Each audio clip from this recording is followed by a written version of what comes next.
It appears that everyone is being diagnosed with attention deficit disorder, ADD, and attention deficit hyperactivity disorder, ADHD. But why? ADD and ADHD are terms we hear often, but they're just as often misunderstood. Parents, teachers, adults, and even healthcare providers can confuse what ADHD is and what it isn't. This video production will break it down in plain language. The characteristics and behavioral traits, the root causes or development of these neural and mental health conditions, including how diet and toxins may influence symptoms, the role of distractions and focus, and strategies for follow-through. Let's start with what ADD/ADHD is and is not. ADD is a neurological condition, though it is not about laziness or bad parenting. It's a neurodevelopmental condition affecting how the brain regulates attention, impulse control, and executive functioning. Brain-based differences. People with ADHD often show different activity levels in the prefrontal cortex, the brain region responsible for planning, focus, taking accountability, and decision-making, and in neurotransmitter systems like dopamine and norepinephrine. A spectrum. Symptoms show up differently for each person. Some struggle more with hyperactivity, others with inattention, and many with a mix of both. And what ADD/ADHD is not. A lack of intelligence. In fact, many with ADHD are highly creative, intuitive, and intelligent. A behavioral choice. Kids and adults don't choose to be distracted or impulsive. It's not about willpower alone. Always hyperactive. The ADD type, now clinically considered part of ADHD, predominantly inattentive type, doesn't show hyperactivity. Instead, it looks like daydreaming, forgetfulness, or distracted by other thoughts that can be referred to as being spaced out. While medication can be helpful for some, it can also create adverse reactions and dependency over time with habit-forming drugs that often increase addictive behaviors. Lifestyle, nutrition, cleansing, and detoxification, behavioral strategies, and coaching also play significant roles in aiding ADD and management. Is dissociation a core characteristic of ADD/ADHD? Many people with ADHD describe zoning out, daydreaming, or mentally drifting away. This looks similar to mild dissociation, but is usually due to inattention, overwhelm, boredom, or difficulty regulating focus, not necessarily trauma-related dissociation. When dissociation and ADHD overlap, trauma link. People with ADHD are statistically more likely to experience trauma, in part because traits like impulsivity, emotional intensity, and difficulty with executive functioning can lead to more accidents, conflicts, or discouraging school experiences. Traditional educational systems often aren't designed to support neurodivergent learners. Instead of nurturing creativity, emotional intelligence, and critical thinking, they tend to reward conformity, constant output, and mental overexertion. As a result, many individuals with ADHD face chronic stress, repeated failures, or misunderstanding from authority figures, conditions that can compound vulnerability to trauma over time. Trauma, in turn, can lead to dissociation as a coping strategy, including activated triggers. Freeze or escape response.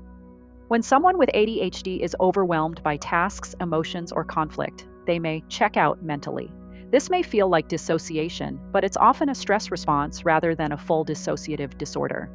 Core memory connection. If dissociation is triggered by painful memories or stress, then healing those core memories and addressing unresolved trauma can reduce dissociation, which moves into the realm of trauma-informed therapy, not just ADHD management. Here's an important distinction. ADHD inattention, brain struggling to regulate focus, often spacing out, distracted, or hyperfocusing elsewhere. Dissociation is the brain protecting itself from overwhelming emotions or trauma, mentally detaching from present reality or activated triggers due to past trauma or disturbing memories.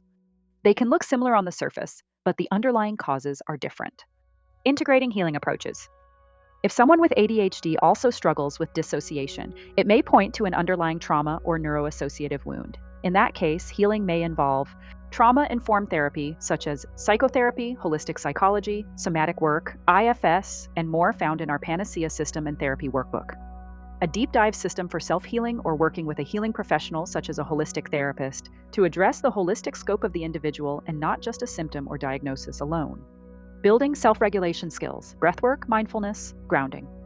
Nutrition and detox support for better brain resilience, such as essential fatty acids, chaga, lion's mane, heavy metal, and parasite cleanse, i.e., wormwood and black walnut. Reframing neuroassociative patterns, healing the story the brain tells itself about safety, worth, or capability, such as asking ourselves what we gained or learned from that event. This can help heal the neural pathways by associating painful memories with gain versus pain. Dissociation is not a defining characteristic of ADHD, but ADHD brains are more vulnerable to overwhelm, which can create dissociative-like responses, especially if trauma is present. In those cases, healing the core memory or neuroassociative disorder is key to restoring wholeness. Let's cover common characteristics and behavioral traits. Inattention, trouble staying focused, zoning out, losing track of time, lacking follow-through, or the ability to finish tedious, low-stimulation or mundane tasks. Hyperfocus, the flip side, an intense, laser-like focus on something stimulating. Impulsivity, acting before thinking, blurting out, difficulty waiting. Hyperactivity, restlessness, constant movement, difficulty relaxing. Difficulty implementing a routine or regularity by feeling scattered, unfocused, disorganized, all over the place, and jumping from one thing to another. Disorganization, losing items, messy environments, trouble with planning. Emotional sensitivity, strong reactions, frustration tolerance may be lower. Creativity and innovation, thinking outside the box, generating fresh ideas. Mood regulation and ADD/ADHD. Mood regulation challenges are common in ADD/ADHD because the brain's executive functioning system, responsible for self-control, emotional regulation, and impulse management, works differently. People with ADHD often feel emotions more intensely, shift moods quickly, and may struggle to calm down once upset. This isn't mood disorder in itself, but rather difficulty with the regulation of emotions. Triggers like frustration, rejection, or stress can feel amplified, leading to outbursts, overwhelm, or withdrawal. With awareness, coping tools, and supportive strategies, individuals can learn to manage emotional highs and lows more effectively. Diet, nutrition, and heavy metals also play a vital role in ADD. Research is growing around how lifestyle and environment impact neurological health. While diet alone doesn't cause ADHD, it can influence symptoms. Sugar and processed foods. High sugar, artificial colors, and additives may worsen hyperactivity and mood swings in sensitive individuals. Sugar and artificial sweeteners act like a poison. Consuming it in excess can have toxic-like effects on the body and brain. High sugar intake causes rapid spikes and crashes in blood glucose, which can dysregulate neurotransmitters involved in mood, focus, and impulse control, especially dopamine and serotonin. Over time, this pattern can heighten stress responses, impair memory, and contribute to inflammation in the brain, which is linked to anxiety, irritability, and cognitive fog. For people who are already neurodivergent or sensitive to stimulation, these neurological swings can feel even more intense, making emotional regulation and sustained attention more difficult. Omega-3 fatty acids. Deficiencies in essential fatty acids are linked to difficulties in focus and mood regulation. Food sensitivities. Gluten, dairy, or artificial dyes can act as triggers for some people. Heavy metals. Exposure to lead, mercury, aluminum, and cadmium can affect cognitive development and neurological function. These toxins sometimes accumulate from air, metallic particulates from jet planes, treated water, commercial food and agriculture, old paint, contaminated water, dental fillings, vaccines, or even processed foods derived from commercial retailers in the U.S. Heavy metals can cross the blood-brain barrier. Lead, mercury, arsenic, and cadmium are examples. These metals are neurotoxic and should not cross the blood-brain barrier because it can cause serious harm and negatively affect brain development and function. Lead exposure from old paint added to city water treatment or soil is another well-established environmental factor linked to ADHD-like symptoms. High levels can impair attention, impulse control, and learning. Mercury exposure, often from vaccines beginning before age 2, medications, contaminated fish, increased environmental particulates from geoengineering, commercial foods, and packaging. Most commercial foods are also neurotoxic, exacerbating its role in ADHD and other neurological behaviors. To avoid heavy metal toxins, it's wise to shop at local health-focused markets that prioritize clean sourcing, transparent farming practices, and third-party testing. Smaller producers and organic growers often maintain healthier soil, use fewer industrial inputs, and avoid contaminated fertilizers or irrigation sources, which reduces the risk of metals accumulating in FDA-controlled food. Starting your own garden is another powerful step. When you control your soil quality, water source, and growing methods, you can create a genuinely clean, nutrient-rich environment. Healthy soil, built through composting, mineral balancing, and avoiding chemical pesticides, acts as a natural filter, helping plants grow stronger while minimizing the uptake of heavy metals. Together, conscious purchasing and home gardening significantly lower your exposure and support a cleaner, more resilient food system. The power is in our hands. Heavy metals have become all-pervading in our food and environment more now than ever before, contributing to more neurological health disorders that have more than tripled and causing a 39% or more increase in deaths since 2020.